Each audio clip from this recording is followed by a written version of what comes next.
이 시간 우리에게 주시는 하나님의 말씀 우리 다 함께 살펴보도록 하겠습니다. 이 시간 우리에게 주시는 하나님의 말씀은 예레미야 42장 5에서부터 6절, 42장 20절, 43장 2에서부터 4절입니다. 예레미야 42장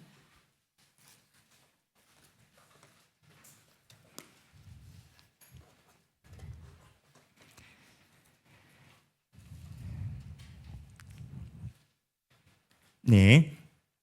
자, 성경을 먼저 봉독하기 전에 우리 하길교회 성도분들이 예레미야를 함께 오랫동안 같이 묵상해 오심에 저는 목사로서 굉장한 감사함과 보람을 많이 느끼곤 합니다. 저희가 예레미야 묵상이 벌써 100회 됐더라고요. 저는 몰랐는데 그래서 오랜 시간 동안 우리 성도분들이 예레미야를 묵상하셨고 그러함으로 인해서 예레미야의 깊은 하나님의 음성을 잘 우리가 청종할 수 있는 것 같습니다. 오늘 본문은 보면 그렇습니다. 오늘 본문은 예레미야가 예레미야서에서 이러한 일이 일어났죠. 시드기야가 예레미야 말을 정말 안 들었어요.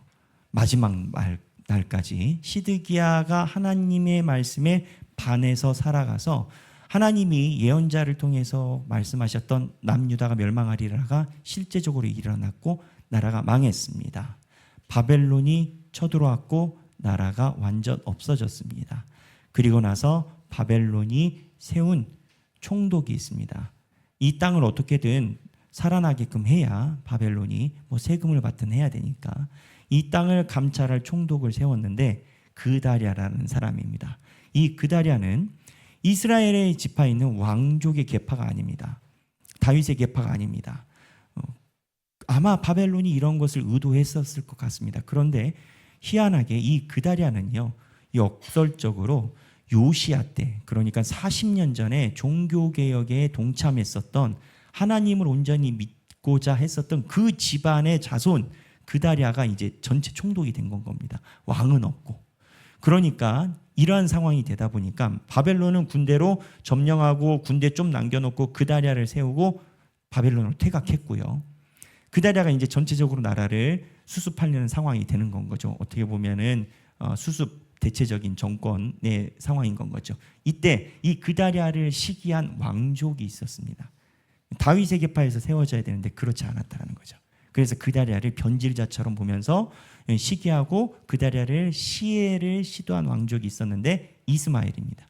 근데 이 이스마엘이 시해를 시도하기 전에 이미 그다랴와 함께 했었던 장관이었던 요하난이 이 시의 음모를 알고 이야기를 해줍니다만 그다랴가 대비를 하지 못하고 암살을 당하죠.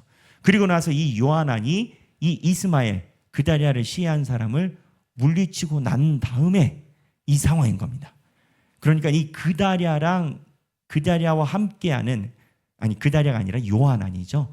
요하난, 그러니까는 이스마엘을 물리치고 총독 그다랴는 시해당해서 죽었고 이스마엘 시해한 왕족은 도망가 버렸고, 그리고 이 요하난과 남아있는 이스라엘 백성이 앞으로 우리는 어떻게 할 것이냐라는 이런 상황 속에서 일어나는 본문입니다. 이때 어떻게 일어나느냐, 이 사람들이 와서 예레미야를 불러요. 그리고 예레미야 보고 우리가 어떻게 해야 될지 하나님께 물어봐 달라. 우리 도대체 어떻게 해야 될지 모르겠다. 하나님이 말씀하시면 어떠한 것이든 따라가겠다. 이래요. 근데 예레미야가 와서 하나님의 뜻을 전해요. 너희는 이 땅에서 살라라고 하신다. 그랬더니 이 사람들이 돌변해서 예레미야 거짓말쟁이, 거짓 선지자다. 막 이런 사건이 나타나요. 왜 그러냐? 이집트로 가야 된다는 거예요. 하나님이 우리를 이집트로 가게끔 하셨다는 거예요. 그러면서 불과 열흘 전에는 예레미야를 굉장히 하나님의 선지자로 얘기를 해놓고 열흘이 지나서 예레미야 보고 거짓말장이라고 이야기를 하는 그 사건이 일어나는 본문입니다. 자, 42장 1절 먼저 살펴보도록 하겠습니다. 42장 5절입니다. 5절에서부터 6절 다 함께 봉독하겠습니다. 그들이 예레미야에게 이르되 우리가 당신의 하나님 여호와께서 당신을 보내사 우리에게 이르시는 모든 말씀대로 행하리이다. 여호와께서는 우리 가운데 진실하고 성실한 증인이 되시옵소서. 자, 이때는 기도 부탁할 때예요. 그러면서 6절 우리가 당신을 우리 하나님 여호와께 보냄은 그의 목소리가 우리에게 좋다 좋든지 좋지 않든지 막론하고 순종하려 함이라. 우리가 우리 하나님 여호와의 목소리를 순종하면 우리에게 복이 있으리이다 하니라. 순종한대요 지금은. 근데 예레미야가 10일이 지나서 하나님의 음성을 갖고 와서 선포를 해요. 20절입니다 42장 20절. 너희가 나를 너희 하나님 여호와께 보내며 이르기를 우리를 위하여 우리 하나님 여호와께 기도하고 우리 하나님 여호와께서 말씀하신 대로 우리에게 전하라. 우리가 그대로 행하리라 하여 너희 마음을 속였느니라. 예레미야가 와서 선포했는데 말을 안 듣는 거예요. 너희 마음을 속였대요. 그랬더니 이 사람들이 돌변합니다. 43장 2절입니다. 호사야의 아들 아사랴와 가레야의 아들 요하난과 모든 오만한 자가 예레미야에게 말하기를 내가 거짓을 말하는도다. 우리 하나님 여호와께서 너희는 애굽에서 살려고 그리로 가지 말라고 너를 보내어 말하게 하지 아니하셨느니라. 이게 무슨 소리냐? 예레미야 보고 거짓말쟁이래요. 역설적으로 적반하장이죠. 근데 3절. 이는 네리야의 아들 바룩이 너를 부추겨서 우리를 대적하여 갈대아 사람의 손에 넘겨 죽이며 바벨론으로 붙잡아가게 하려 함이라. 그 이유가 예레미야가 바룩이라는 자기 서기관한테 속음당했다는 거예요. 4절. 이에 가레야의 아들 요하난과 모든 군 지휘관과 모든 백성이 유다 땅에 살라 하시는 여호와의 목소리를 순종하지 아니하고, 결론 어떻게 됐냐? 순종하지 아니하고 이집트로 빠져버립니다. 근데 이 본문에서 우리가 봐야 되는 이 신앙, 비신앙이 아닌 불신앙, 그러니까는 비신앙과 불신앙이 조금 온도 차이가 있어요. 불신앙자들의 모습이 여기에 기록되어 있어요. 무슨 얘기냐? 오늘 설교의 제목이 참된 것을 쫓는 여정이 무엇인가, 인생에서. 이게 설교의 제목이거든요. 오늘 이 사람들이 있는 흐름을 통해서 우리가 어떠한 것에 쉽게 빠질 수 있는지 반면교사, 역설적으로 하나님의 음성을 들어보려고 합니다. 그렇다면 어디에서부터 우리가 시작을 해야 되냐면, 자, 제가 여러 번 말씀드렸습니다. 이 사람들이 예레미야한테 기도를 부탁했어요. 근데 예레미야에게 기도를 부탁해놓고 나중에 말을 안 들어. 10일 만에. 왜 그랬을까요? 이들은 그들이 생각하는 생각이 이미 있는 건 겁니다. 예레미야가 답을 가져오기 전에 자기가 소견에 오른 생각을 가지고 있는 건 거예요. 그런데 이 소견이요, 자기가 가지고 있는 생각이 굉장히 본인들은 확실하다라고 생각을 합니다. 그래서 이 확신에 과하게 힘을 줘요. 자기 소견에 오른 대로. 어떻게 힘을 주느냐? 자, 보세요. 예레미야에게 거짓말쟁이라고 말하면서 어떤 표현을 쓰냐면 43장 2절입니다. 자, 제가 중반부에 읽어볼게요. 43장 2절인데요. 예레미야에게 말하기를 내가 거짓을 말하는도다 라고 이렇게 얘기를 하고, 여기까지는 그럴 수 있어요. 근데 자, 다 함께 읽어보겠습니다. 우리 하나님 여호와께서 너희는 애굽에서 살려고 그리로 가지 말라고 너를 보내어 말하게 하지 아니하셨느니라. 자, 주체가 누구예요? 우리 하나님 여호와예요. 그러니까 예레미야에게 지금 반대하는 사람들은 본인들이 고집 부리는 게 아니에요. 자기 생각에 우리 하나님 여호와가 분명하게 얘기를 했다라는 거예요. 근데 이제 여기서 제 개인적으로 드는 생각은, 그럼 기도 요청을 하지를 말든가. 근데 여하튼 이들의 인식은 그래요. 예레미야가 이야기를 해도 예레미야에게 심지어 거짓말쟁이라고 하는데, 단순한 게 아니라 성경에 있는 이 사람들의 인식은 하나님이 우리에게 얘기를 해줬대. 자, 그렇다면 이 사람들이 이야기를 한, 하나님이 이야기를 해준 그것은 무엇이었을까요? 그건 나중에 결과에 나온 것처럼 이집트로 들어가는 거였다라는 거예요. 그런데 여기서 우리가 한번 생각해 볼 필요가 있어요. 이 사람들은 왜 하나님을 거론할 정도로 확신을 갖게 됐냐라는 거예요. 이들은 지금 상황에 대해서 자기 식견대로 오판을 한 겁니다. 무슨 소리냐? 하나님께서 이스라엘 백성들을 멸망시켰잖아요. 그렇죠?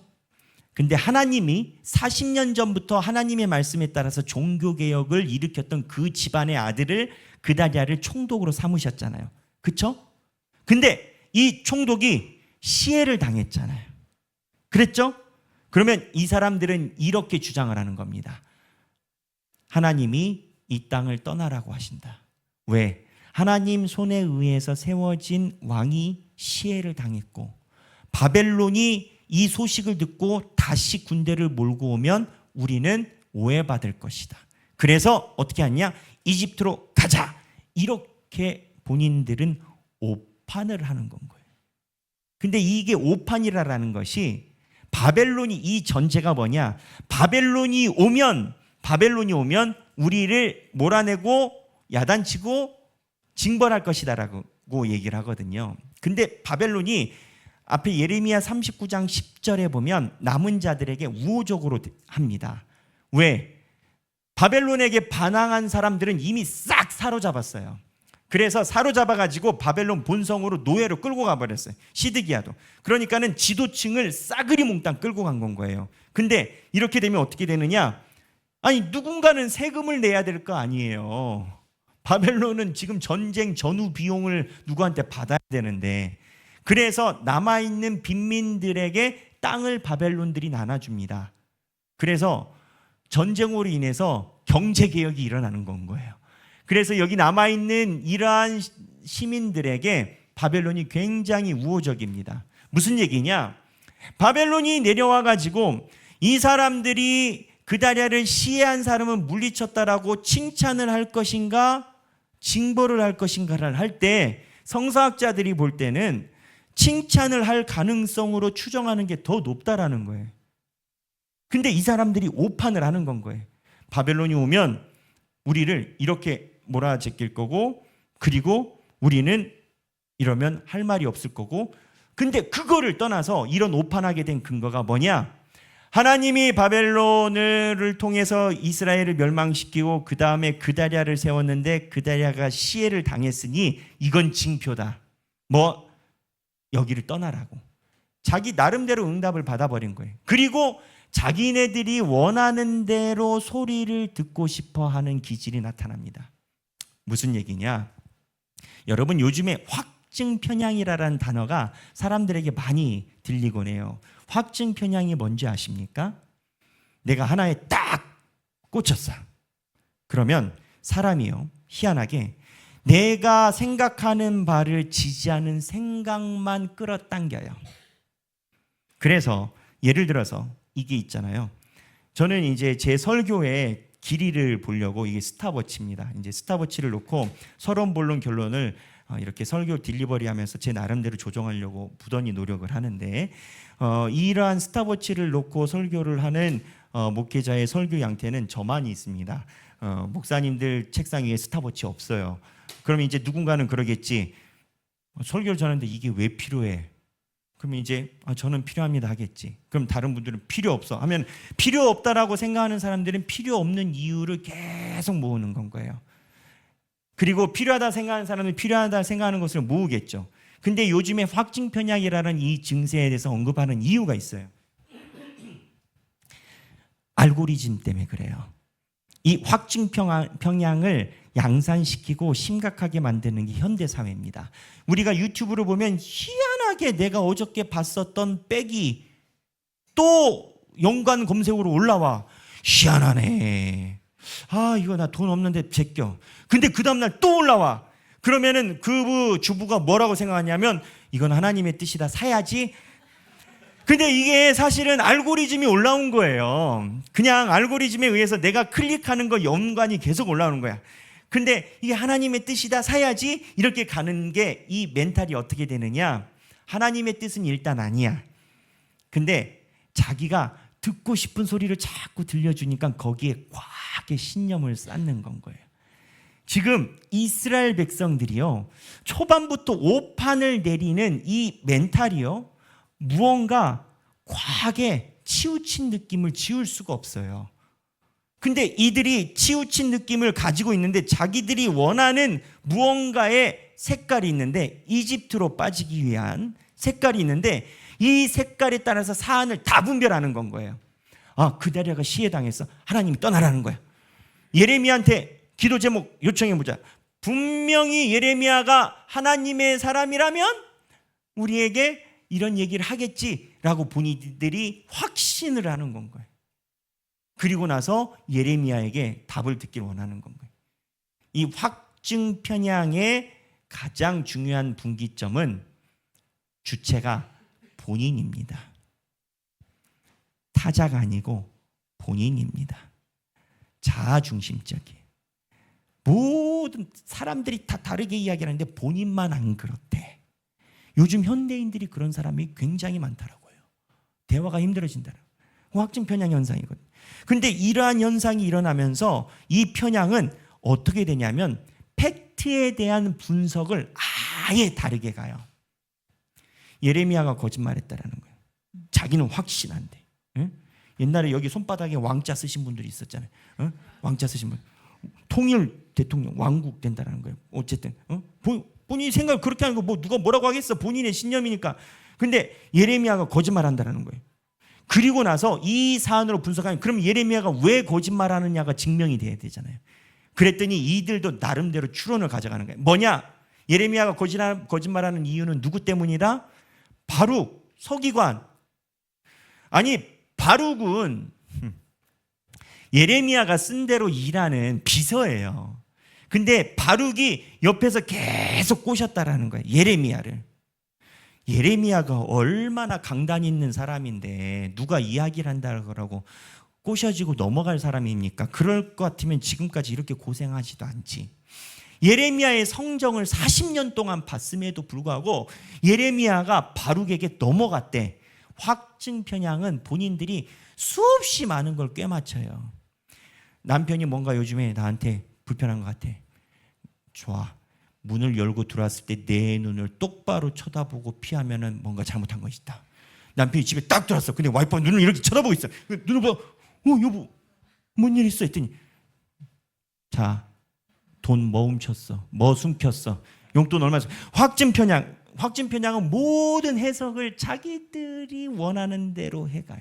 근데 지금 이스라엘 백성들이 그러한 현상이 있는 건 거예요. 뭔가 목적이 있는 상황에 분명하다라는 거예요. 그런데 이러한 상황에서 제가 갖는 궁금증이 있었어요. 이 확증 편향적 자기 나름대로 이 상황을 해석하는 상황이 한 명, 두 명은 그럴 수 있어. 근데 예레미야에게 온 사람들이 전부 다 이렇다라는 것은 조금 어렵지 않나. 한둘은 그럴 수 있잖아요. 왜냐하면 이 사람들은 예레미야가 예언해서 그 예언대로 나라가 멸망한 걸 본 사람들이야. 이 사람들이 전부 다 그렇다고? 조금 이렇게 이야기하기 어렵지만은 이게 가능할까 싶었어요. 근데 성경이 이러한 세력들의 일하는 모습을 성경에 기록해놨어요. 무슨 얘기냐? 자, 처음에 예레미야에게 기도 부탁할 때 있었던 기술의 순서가 있습니다. 이름의 기술의 순서. 그게 나중에 예레미야에게 항변하는 사람들의 기술의 순서가 바뀌어요. 자, 한번 보겠습니다. 예레미야 42장 1절. 42장 1절 다 함께 읽겠습니다.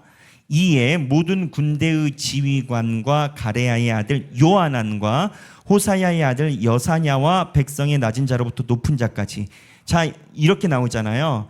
여기 보면 이 요하난은 공직에 있는 사람입니다. 이스마엘 시해한 사람을 물리친 장수예요.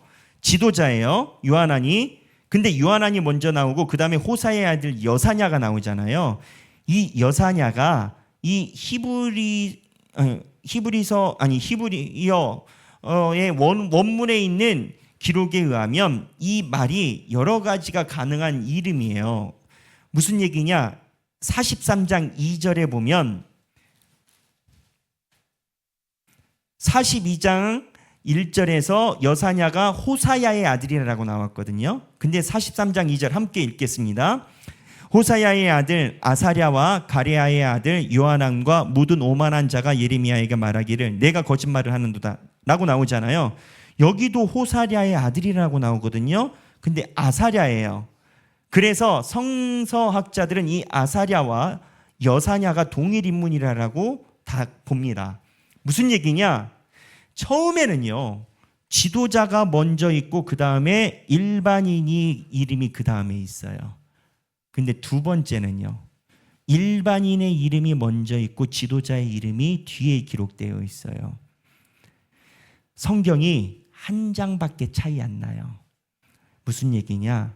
성경은요. 하나를 기록할 때마다 의도를 가지고 심혈을 다해서 기록이 됐어요. 우리는 지금 종이가 굉장히 흔한 시대에 살고 있잖아요. 이게 불과 얼마 되지 않았어요. 100년 이전엔 종이가 너무 귀했고 저희 어머님 세대나 할머니 세대는 화장지가 귀했어요. 무슨 얘기냐? 이 당시에 종이는요 굉장히 비싼 재질이었고 파피루스의 비싼 재질의 성경을 기록할 때 지금처럼 지울 수 있는 능력이 없었어요. 나가면 끝인 건 거야.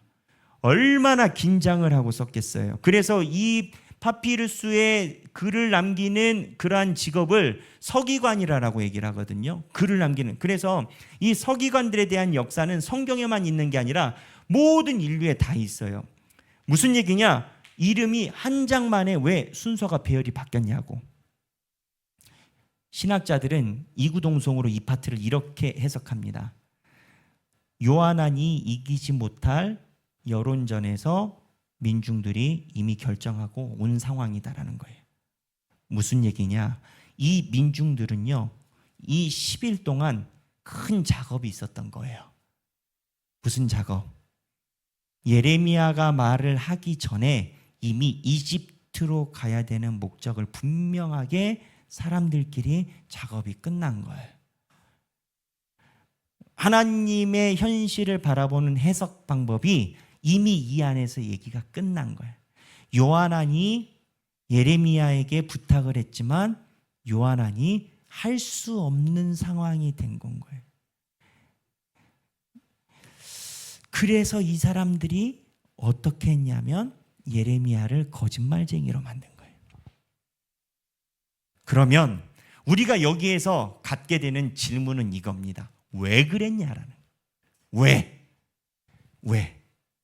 이번에 탄핵 정국으로 정권이 바뀌었지 않습니까? 근데 제가 뉴스에서 보니까 법정에서 다투는 것 중에 희한한 게 있어요. 근데 이거를 끊임없이 다투고 밝히려고 해요. 뭐냐? 계몽령이었냐? 아니면 정말 계엄이었냐? 무슨 내용이냐? 범죄를 한 사람을 찾으면요, 형사들은요, 이 범죄 동기를 꼭 찾습니다. 사이코패스, 미친 사람은 그런 동기가 없어요. 근데 미친 사람이 아니고 일반적인 정상적인 사람은 어떠한 행동을 할 때 동기가 꼭 있다라는 거예요. 내가 이 사람을 사기쳤다. 사기쳤으면 동기가 뭐예요? 돈이지. 이 사람을 폭행했다. 동기가 뭐겠어요? 원한이겠지. 뭐 이런 것들이 꼭 있어요. 이유 없이 사람이 그러진 않아요. 그러면 지금 예레미야에게 이렇게 애써서 힘을 들여서 작전을 해서 여론을 호도해서 예레미야를 거짓말쟁이로 만들어버리고 심지어는 추정해서 그림을 그려 그래가지고 예레미야의 서기관인 바룩이 예레미야를 꼬셨대. 그래서 예레미야가 지금 정신이 하나도 없대. 가스라이팅 당했고 그래서 너는 거짓말쟁이고 이 모든 상황의 분석을 누가 얘기를 해줬냐? 우리 여호와가 얘기를 해줬대. 선을 나가도 한참 나간 거예요. 그러면 이 선을 나가는 것에 대해 동기가 뭐냐라는 거예요. 동기. 근데 이 동기를 하나님이 예레미야를 통해서 예언할 때 정확하게 얘기를 하십니다. 그 동기가 뭐였냐? 자, 보겠습니다. 42장 14절입니다. 42장 14절 다 함께 읽겠습니다. 또 너희가 말하기를 아니라 우리는 전쟁도 보이지 아니하며 나팔 소리도 들리지 아니하며 양식의 궁핍도 당하지 아니하는 애굽 땅으로 들어가 살리라 하면 잘못되리라. 무슨 내용이에요? 무슨 내용이에요? 그다리아가 죽으니까 울고 싶은데 누가 뺨 때려준 건 거지. 이 사람들은 이집트를 가고 싶었던 거예요. 근데 하나님은 한 번도 이스라엘 백성들에게 이집트로 퇴각하라고 이야기하신 적이 없어요. 성경 역사적으로. 아브라함이 이집트를 갈 때마다 하나님께서 징계하셨고 우리 이스라엘 백성들이 이집트를 살게 된 것은 요셉 때문이었고 요셉이 갔기 때문에 하나님이 넘어가게 하셨던 거거든요. 근데 이집트는 하나님이 이스라엘 백성들로 하여금 가게 안 했어요. 그리고 출애굽 사건이 있었잖아요. 모세가 있었잖아요. 바로와 10가지 재앙을 싸웠잖아요. 근데 이집트를 하나님이 언급을 안 하시는 이유가 있어요. 이집트는요, 그 당시에 세계 최고의 문명과 부를 가지고 있었지만 이집트는 우상이 굉장히 많은 나라예요. 스핑크스가 됐던 뭐가 됐던 우리도 아는 신들 몇 있잖아요. 이집트 보면 그 이집트는 우상이 많은 나라예요. 그러나 문명의 발전은 가지고 있어. 그래서 결과적으로 이스라엘 백성들이 이집트 가서요 43장 넘어서 한 장 만에 이방신들 섬기기 시작해요. 자기네들이 이방신 섬겨서 하나님께 멸망했음에도 불구하고 정신 못 차리고 하나님 이방신을 섬겨요.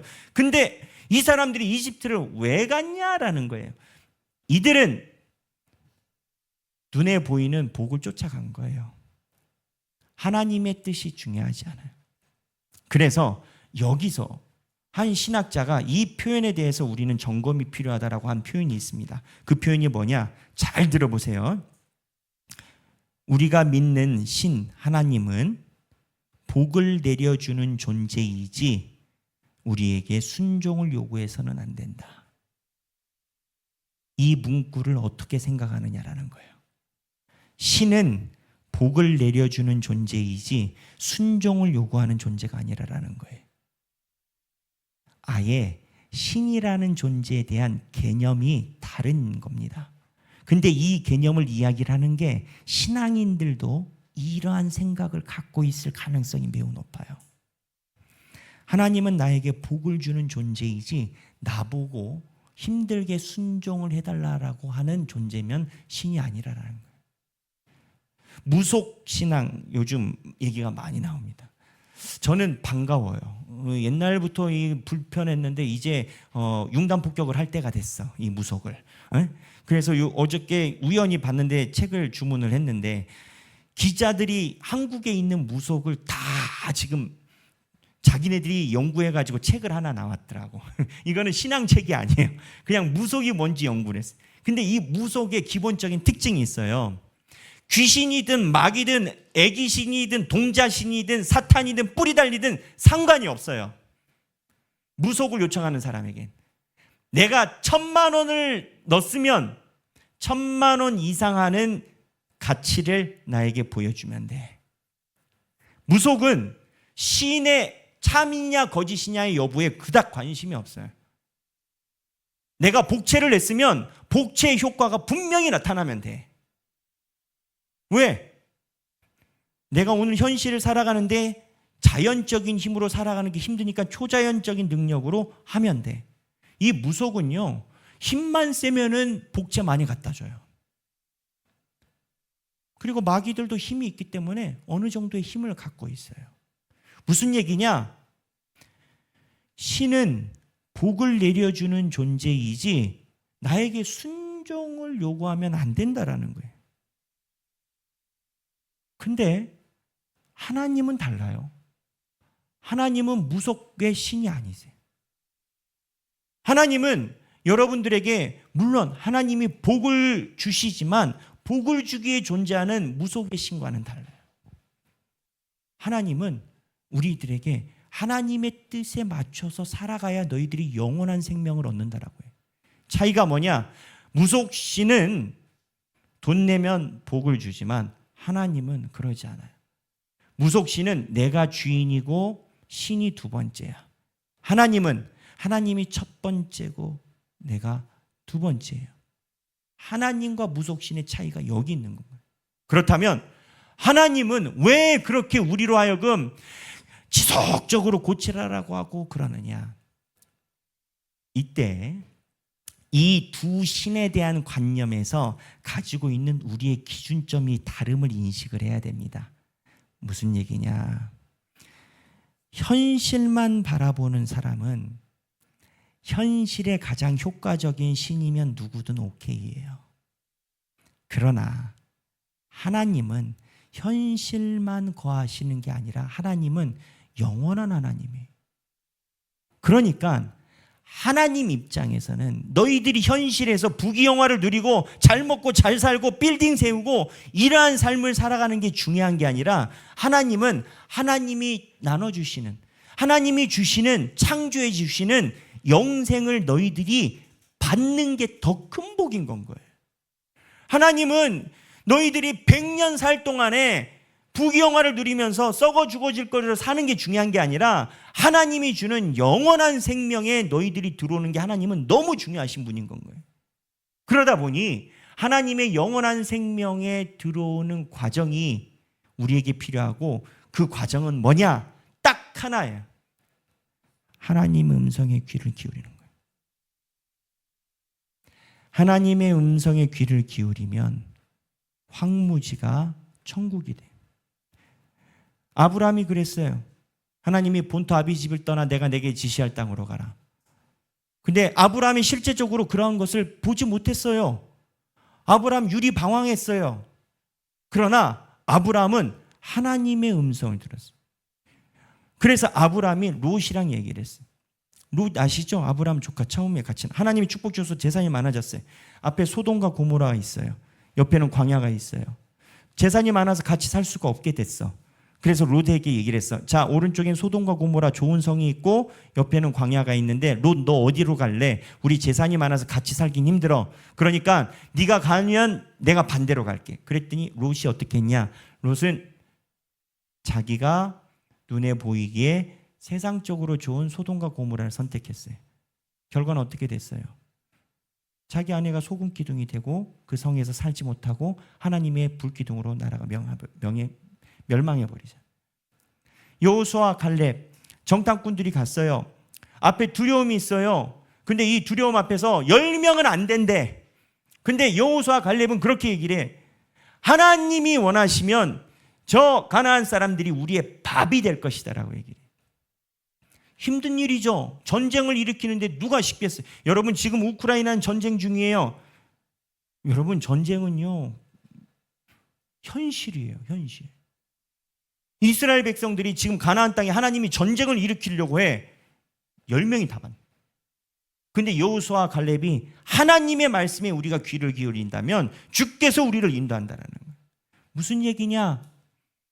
이스라엘 백성들은요 지금 이 상황에서 하나님의 음성에 귀를 기울일 생각이 전혀 없어요.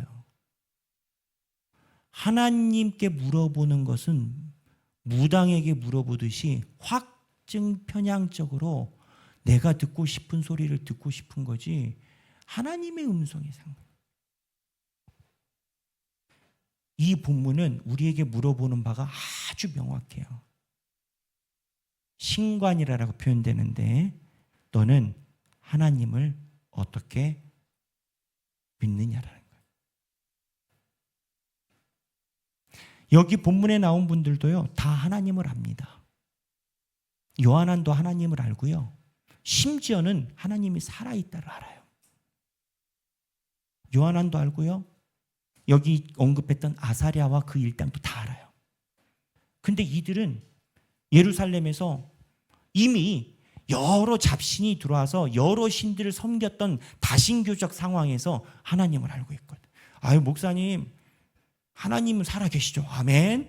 근데 돈이 중요하죠. 돈이 없으면 또 못 살아요. 아멘. 그 목사님 그러니까는 하나님에 대한 음성은 내가 임종 바로 직전에 딱 해결할 수 있으면 좋겠는데 여러 개가 있는. 이 본문은 우리들로 하여금 우리가 하나님의 음성을 어떻게 듣고 귀를 기울이려고 노력하는지에 대해서 물어보는 거예요. 근데 하나님의 음성을 듣는 것의 뿌리는 하나님의 말씀에 순종을 하는 존재인가, 아니면 하나님은 나에게 복을 주기만 하시는 존재인가에 대한 하나님에 대한 그림이 모든 걸 좌우해요. 예수 믿으면 복 받는다. 복 받죠. 영원한 영생의 복을 받고요. 하나님이 그렇다고 현실을 무시하시는 분은 아니에요. 하나님을 의지하면 하나님이 뭐라고 얘기를 하시냐면 하나님이 너희가 이 황무지 같은 이집트가 아니라 이 황무지 같은 이 땅에 살면 내가 너희를 세우고 헐지 아니하고 너희를 심고 뽑지 아니하고 내가 지킨다라고 하나님이 얘기를 했어요. 황무지 같지, 너희가 힘들지, 어렵지, 삶이 무너지지, 부도가 났지, 사람들이 나를 떠나지, 그러나 나를 믿고 의지하면 내가 너를 지킨다라고 얘기를 해요.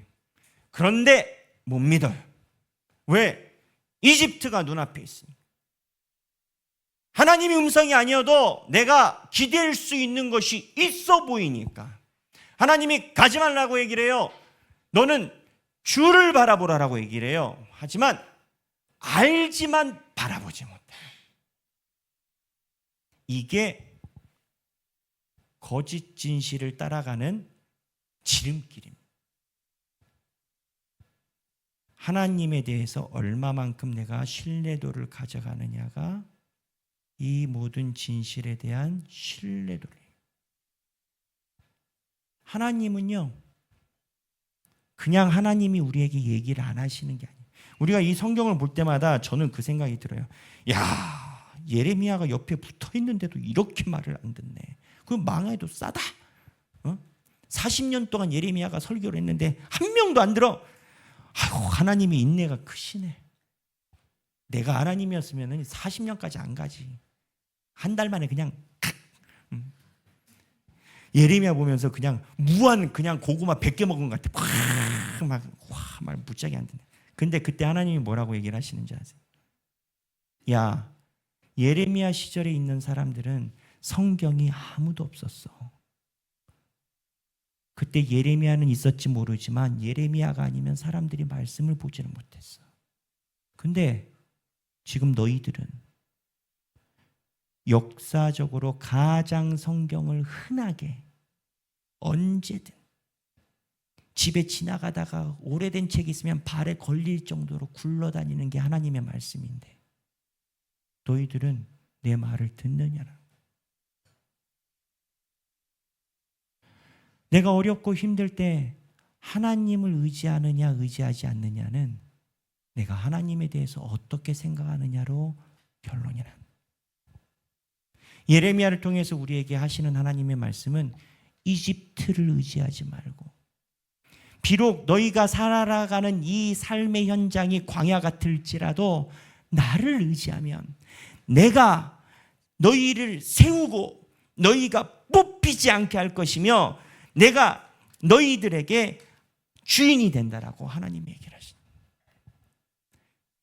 우리는 우리의 삶이 언제나 광야 같아요. 1,000,000원을 벌으면 그 안에서 1,000,000원에서의 고민이 있고 2,000원을 벌으면 2,000원의 고민이 있고 100,000원도 100,000원에서 고민이 있고 200에서 200에서 고민.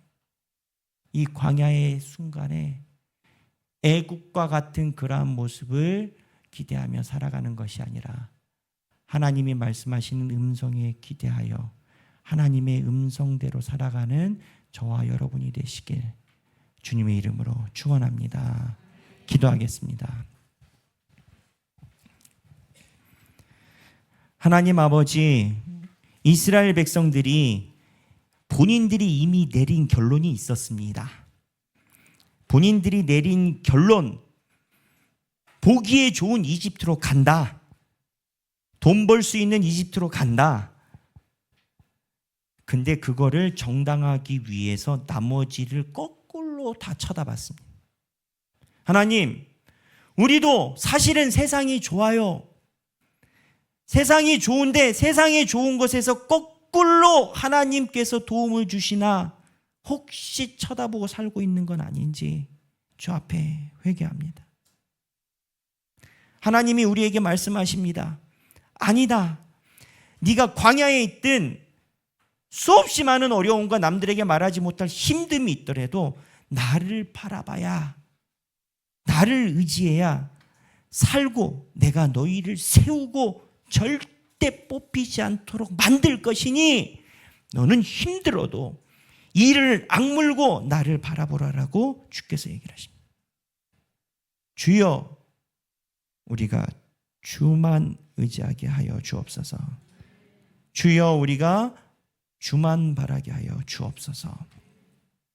이제는 우리 주 예수 그리스도의 은혜와 하나님 아버지의 극진하신 사랑과 성령님의 감동감화 교통하심이 내가 원하는 것이 있어서 확증 편향으로 하나님의 음성이 없었는데 있는 것처럼 말하는 인생이 아니라 비록 내가 황무지에 있다 치더라도 주님의 옷자락만 붙잡고 하나님이 말씀하시는 것이 좋은 것이든 좋지 않은 것이든 말씀하시면 들으려고 노력하며 살아가는 모든 하길교회 성도들 머리 위에 지금으로부터 영원토록 함께 계시길 성부와 성자와 성령의 이름으로 간절히 축원하옵나이다.